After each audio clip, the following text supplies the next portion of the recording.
গায়ন বায়ন বজাওঁতে সদায় পৰাপক্ষত আমি এইটো ডাঠি নকওঁ, প্ৰতিখন সত্ৰৰ কিছুমান পৰম্পৰা থাকে, নিয়ম থাকে, সেই অনুযায়ী পৰাপক্ষত গান বায়ন আমি যিটো হৰিধ্বনি দিওঁ আমাৰ উত্তৰমুৱা হ'ব লাগে।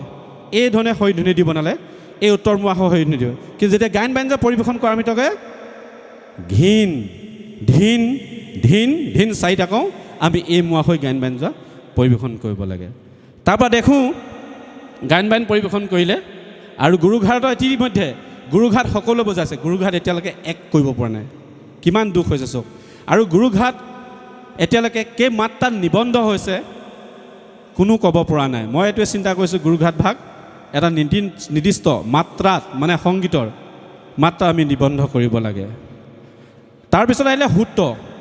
সূত্ৰবিলাক আজিকালি দেখিছোঁ আমি এই মঞ্চত নৃত্য সত্ৰীয়া নৃত্য পৰিৱেশন কৰাটো সূত্ৰসকলে মানে নমস্কাৰ দিহে সূত্ৰটো ওলায়, হয়নে?